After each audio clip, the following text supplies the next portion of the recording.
고요한 밤, 세상이 잠든 시간, 우리의 영혼을 깨우는 이야기가 있습니다. 오늘 우리는 시간과 공간을 넘어 한밤중에 이루어진 깊고도 운명적인 대화 속으로 들어가 보려 합니다.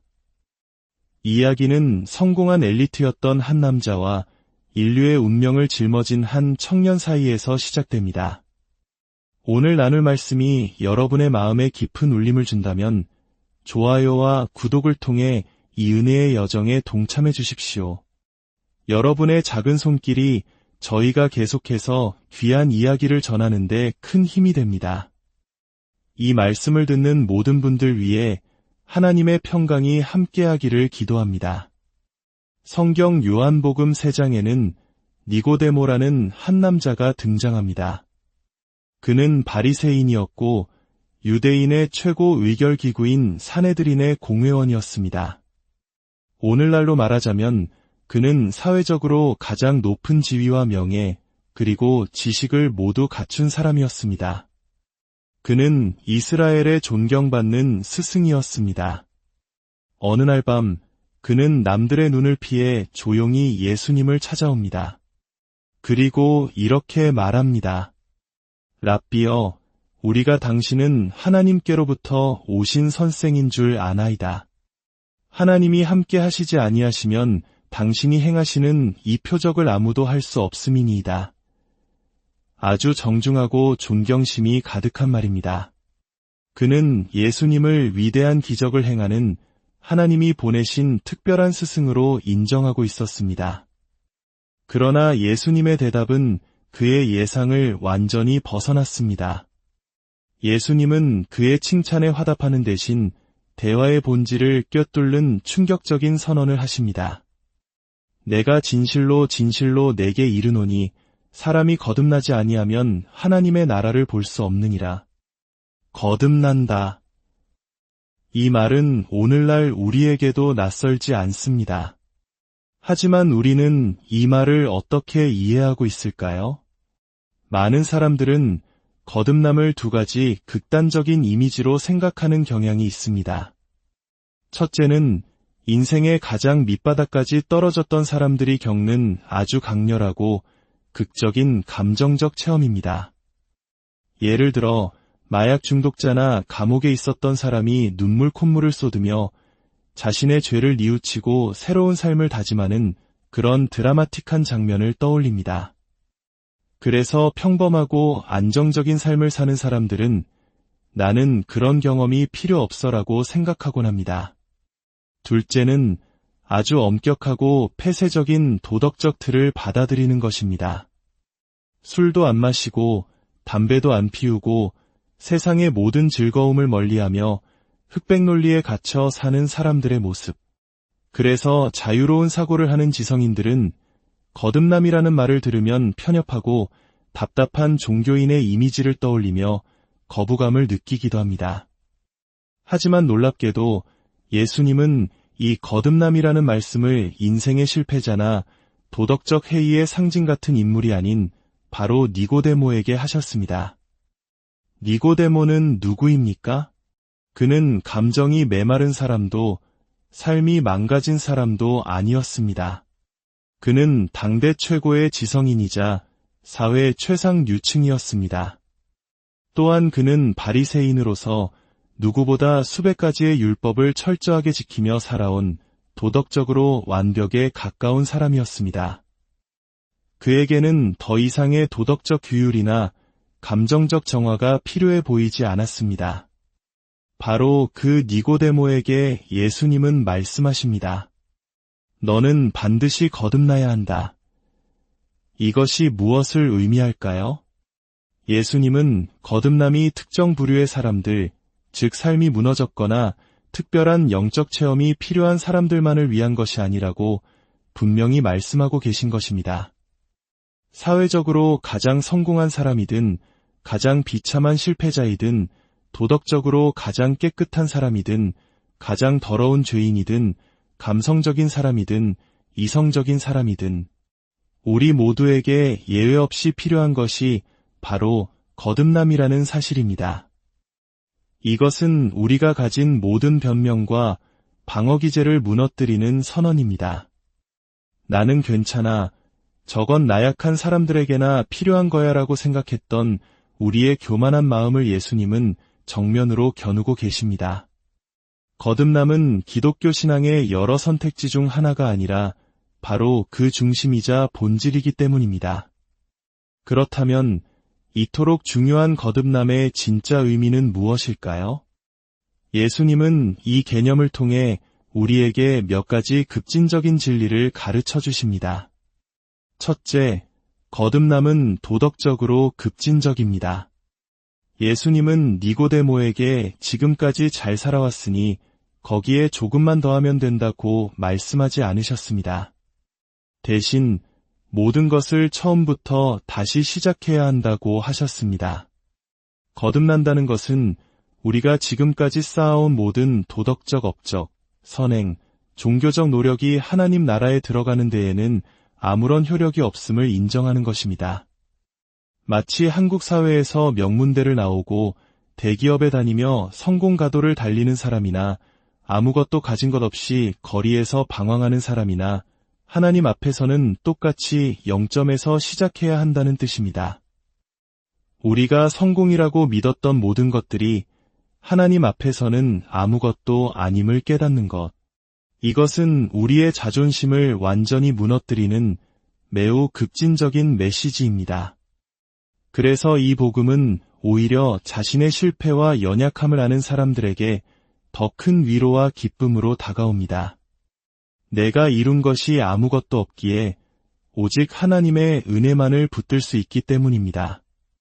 혹시 지금 이 순간 내 과거가 너무 부끄러워서 내가 지은 죄가 너무 커서 하나님께 나아갈 수 없어라고 생각하는 분이 계시다면 기뻐하십시오. 당신은 하나님 나라에서 가장 성공하고 훌륭한 사람보다 결코 뒤처져 있지 않습니다. 우리 모두는 똑같이 거듭나야 하기 때문입니다. 둘째, 거듭남은 심리적으로 급진적입니다.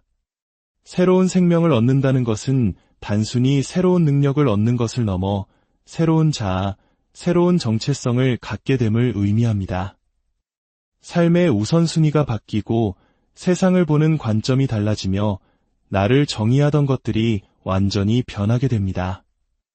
초대 교회의 위대한 철학자 성 아우구스티누스의 일화가 이를 잘 보여줍니다. 그는 회심하기 전 방탕한 생활에 깊이 빠져 있었습니다. 회심 후 몇 년이 지나 그는 과거에 인연이 있던 한 여인을 길에서 마주쳤습니다. 그녀는 반갑게 다가왔지만 아우구스티누스는 예전과 달리 따뜻하면서도 정중한 거리를 두었습니다. 당황한 여인이 멀어져가는 그의 등 뒤에 대고 외쳤습니다. 아우구스티누스, 저예요, 저라고요. 그러자 그가 뒤를 돌아보며 이렇게 대답했다고 합니다. 알고 있소. 하지만 지금의 나는 예전의 내가 아니요. 이것이 바로 거듭남이 가져오는 심리적인 변화입니다. 과거의 기억을 잃는 것이 아닙니다. 과거의 나를 부정하는 것도 아닙니다. 그러나 나를 움직이던 욕망과 가치관이 근본적으로 변했기에 예전의 나와는 다른 새로운 사람으로 살아가는 것입니다. 셋째, 거듭남은 유기적으로 급진적입니다. 예수님은 거듭남이 물과 성령으로 이루어진다고 말씀하셨습니다. 이것은 단순한 결심이나 노력의 차원이 아닙니다. 과수원에 사과나무가 있다고 상상해 봅시다. 만약 우리가 내년에 복숭아를 수확하고 싶다면 어떻게 해야 할까요? 사과나무에 물을 더 많이 주고 더 좋은 비료를 준다고 해서 복숭아가 열릴까요? 아닙니다.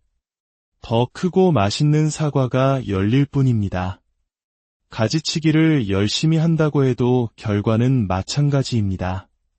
새로운 열매를 원한다면 새로운 뿌리가 필요합니다. 사과나무를 뽑아내고 복숭아나무를 심어야 합니다. 이것이 바로 예수님이 말씀하시는 거듭남의 비밀입니다. 우리의 옛 생명을 가꾸고 개선하는 개혁이 아니라 하나님의 성령께서 우리 안에 완전히 새로운 생명의 씨앗을 심으시는 변화입니다. 우리의 가장 깊은 뿌리에서부터 새로운 생명이 시작되는 유기적인 변화인 것입니다. 마지막으로 거듭남은 이 모든 것을 가능하게 하는 근본적으로 급진적인 패러다임의 전환입니다. 니고데모는 예수님을 가르침을 주는 위대한 스승으로 보고 찾아왔습니다.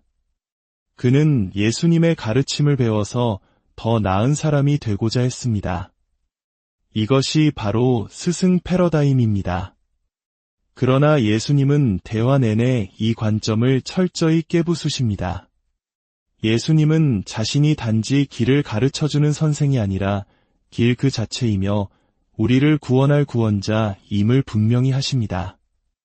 그는 모세가 광야에서 넛뱀을 들어 올렸던 사건을 언급하십니다. 불뱀에 물려 죽어가던 이스라엘 백성들이 장대 위에 달린 넛뱀을 쳐다보기만 하면 살았던 것처럼 인자 역시 들려야 하고 그를 믿는 자마다 영생을 얻게 될 것이라고 말씀하십니다. 이것은 엄청난 전환입니다. 기독교 신앙은 우리가 무언가를 열심히 행해서 구원을 얻는 종교가 아니라는 것입니다. 우리는 불뱀에 물려 스스로를 치유할 능력이 전혀 없는 죽어가는 존재일 뿐입니다. 우리가 할 수 있는 유일한 것은 우리를 위해 대신 십자가에 높이 들리신 구원자 예수님을 바라보는 것, 즉 믿는 것입니다. 독일의 종교개혁가 마르틴 루터는 니고데모와 같은 사람이었습니다. 그는 누구보다 성실한 수도사였고 성경을 가르치는 교수였습니다. 하지만 그의 마음에는 평안이 없었습니다. 그는 하나님의 의라는 말을 들을 때마다 죄인을 심판하시는 무서운 하나님만을 떠올렸습니다.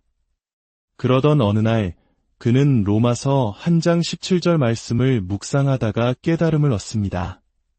하나님의 의는 우리가 이루어야 할 기준이 아니라 하나님께서 믿는 자에게 은혜로 주시는 선물이라는 사실을 말입니다.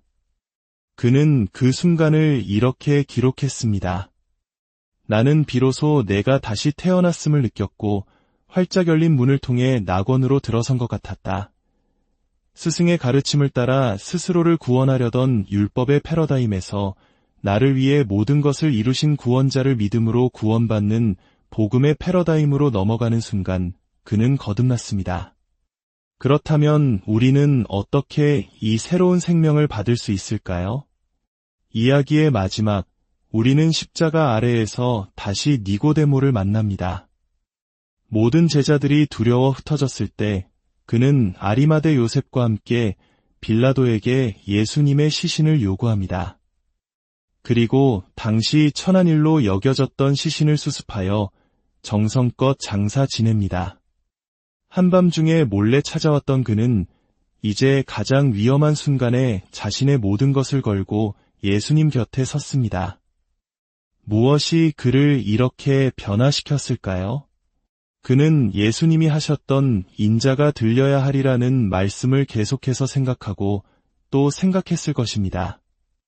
그리고 마침내 십자가에 높이 들리신 예수님을 보았을 때 그는 깨달았을 것입니다. 우리는 스스로 태어날 수 없습니다. 아기는 아무것도 하지 않습니다. 모든 고통과 수고, 피 흘림은 어머니의 몫입니다. 아기는 그저 어머니의 목숨을 건 사랑을 통해 세상에 태어날 뿐입니다.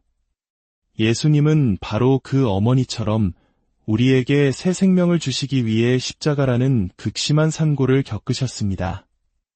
우리를 향한 그분의 사랑이 너무나 커서 자신이 죽어가는 고통 속에서도 우리가 태어나는 것을 보며 기뻐하셨습니다.